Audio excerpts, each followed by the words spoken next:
এই যে আলো ঝলমলে রাস্তাটা দিয়ে হাঁটছি, আজ থেকে 250-300 বছর আগে এই রাস্তা দিয়ে হাঁটতে মানুষ ভয় পেত, কারণ এই রাস্তাটার নাম ছিল বেরিয়াল গ্রাউন্ড রোড। এইখানে একটি কবরখানা ছিল, শুধুমাত্র ইংরেজদের মৃতদেহ নিয়ে আসা হতো এই কবরখানাতে। এই বেরিয়াল গ্রাউন্ড রোড কীভাবে আস্তে আস্তে পার্ক স্ট্রিটে পরিণত হলো, আজকে আমরা সেটাই জানব।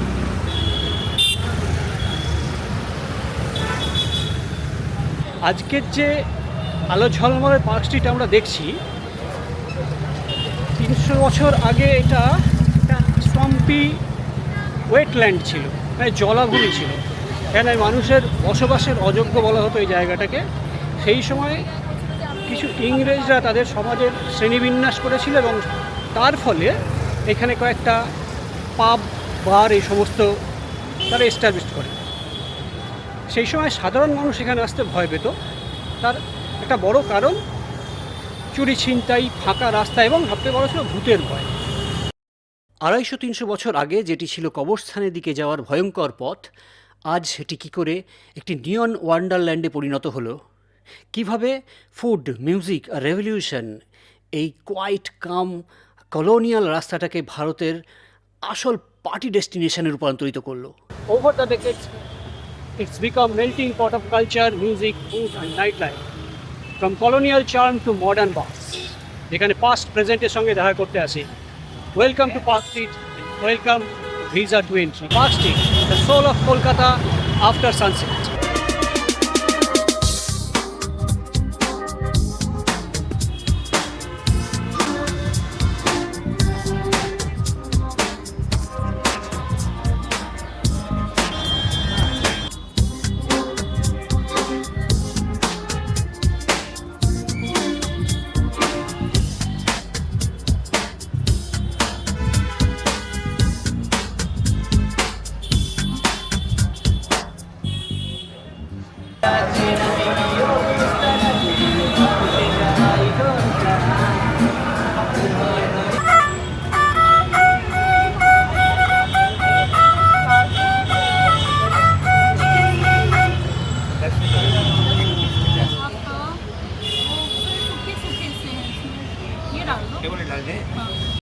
দেখব কিভাবে মোকাম্বো, ট্রিঙ্কাস অ্যান্ড পিটার ক্যাটের মতন এই সমস্ত লেজেন্ডারি স্পটস এমন এক আগুন জ্বালিয়েছিল যা আজও উজ্জ্বলভাবে জ্বলছে আর তৈরি করেছে মিটমিটে নিয়ন আলোয় লেখা এক গল্প। ওই পার্ক স্ট্রিট নামটা এলো কোথায়? শহরটি বড় হওয়ার সঙ্গে সঙ্গে সমস্ত কিছুই পাল্টাতে শুরু করে। সেরকমভাবে এই বেরিয়াল গ্রাউন্ড রোড পাল্টে হয়ে যায় পার্ক স্ট্রিট। সবথেকে প্রচলিত গল্প হচ্ছে চিফ জাস্টিস অফ ইন্ডিয়ার, first chief justice of India Elijah Impey বাড়ি ছিল এই পার্ক স্ট্রিটে। তো ওনার এই শখের ডিয়ার পার্ক ছিল এখানে। মানুষজন সেই ডিয়ার পার্ক দেখতে আসতো। আস্তে আস্তে এই বেরিয়াল গ্রাউন্ড রোডের নাম পাল্টে হয়ে যায় পার্ক স্ট্রিট। হ্যাঁ, 1770 খ্রিস্টাব্দে উনি থাকতেন এখানে। ইন্টারেস্টিং। তবে এটার অফিসিয়াল নাম মাদার টেরেজা সরণি। 2004 সালে কলকাতা পুরসভা এই নাম দেয়, মাদার টেরেজার নামে উৎসর্গ করে এই রাস্তার নাম দিয়েছে। কিন্তু এটা প্রচলিত বেশি পার্ক স্ট্রিট বলে।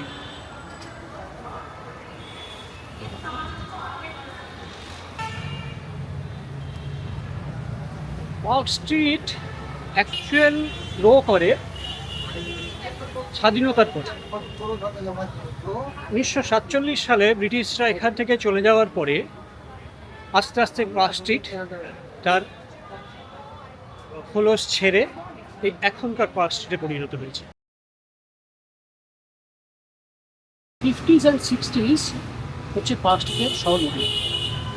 সেই সময় পার্ক স্ট্রিট সেই কলোনিয়াল গুরুগম্ভীর্য ছেড়ে দিয়ে আস্তে আস্তে লাইট, জ্যাজ মিউজিক, তারপরে এখানকার ইউরোপিয়ান কন্টিনেন্টাল ডিশ ডাইনিং, এই সমস্ত দিয়ে জমজমাট হয়ে যায়।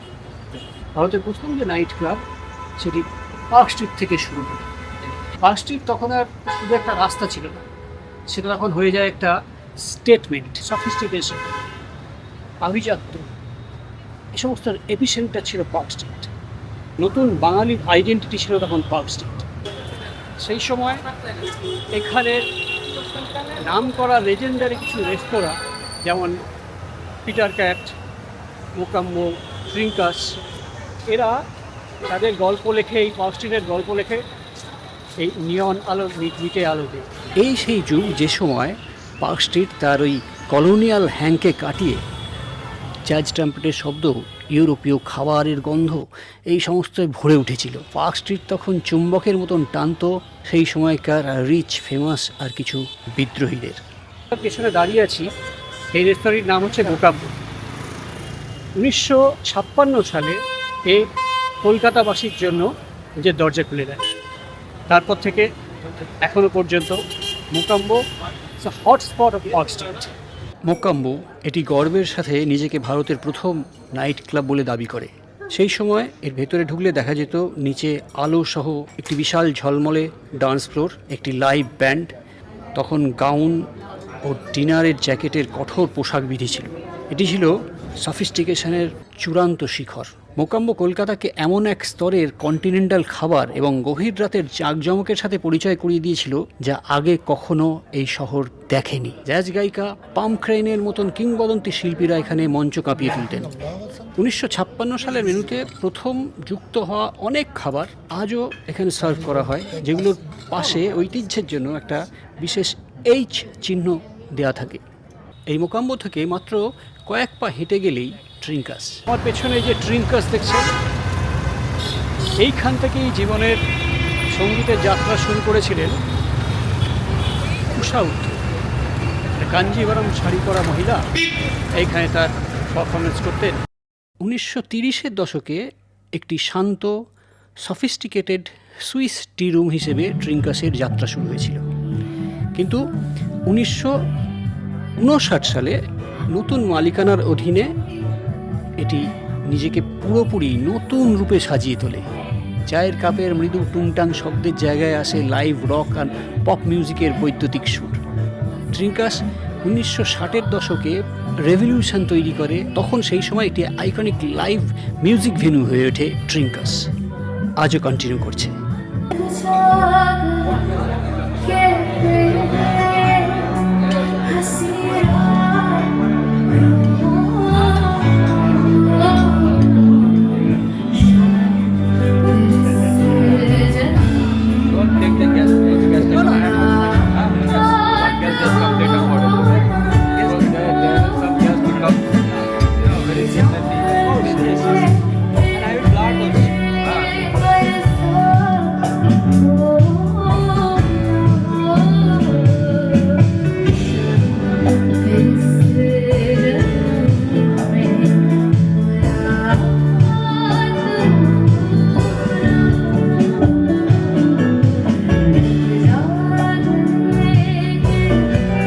পিটার ক্যাটকে ছাড়া তো পার্ক স্ট্রিটের কোনো গল্পই সম্পূর্ণ হয় না। অন্যদের সমসাময়িক হলেও পিটার ক্যাট তার নিজস্ব এক স্বতন্ত্র পরিচয় তৈরি করেছিল কোনো ডান্স ফ্লোর দিয়ে নয়, বরং একটিমাত্র অবিস্মরণীয় খাবারের মাধ্যমে।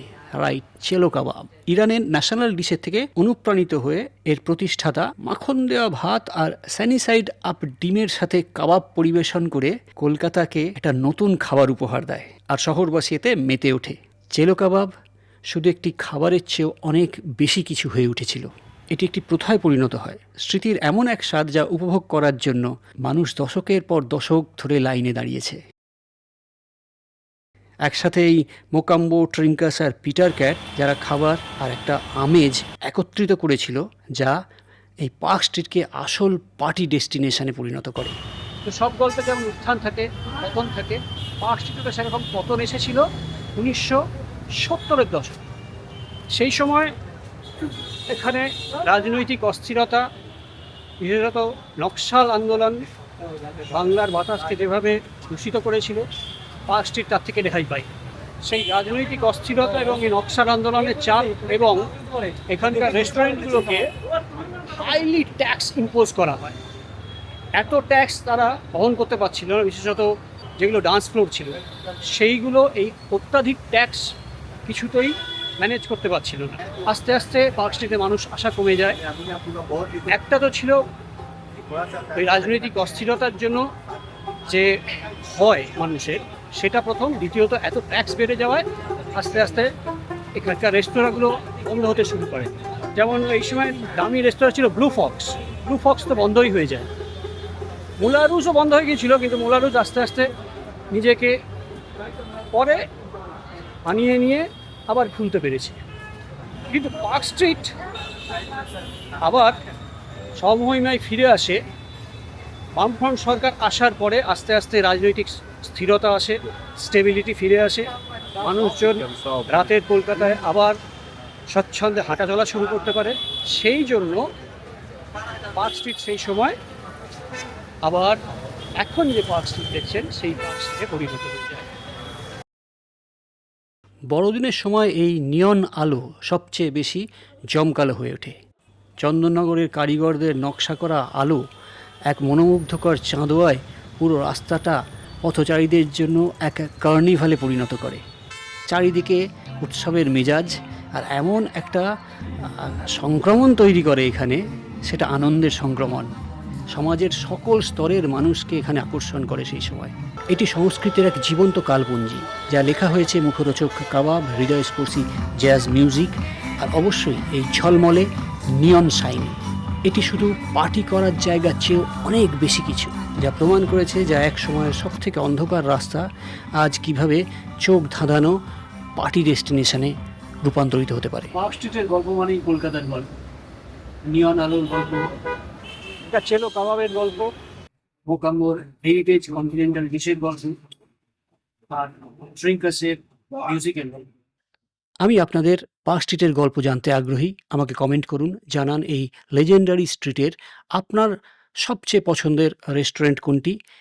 সেখানকার যদি কোনো স্মৃতি থাকে আপনি আমাকে লিখে জানান। আমি অধীর আগ্রহে অপেক্ষা করছি আপনাদের লেখা পড়ার জন্য। ভিডিওটি ভালো লাগলে লাইক বাটনে প্রেস করবেন, তাহলে এরকম কন্টেন্ট বানাতে আমি উৎসাহ পাবো। Thanks for watching.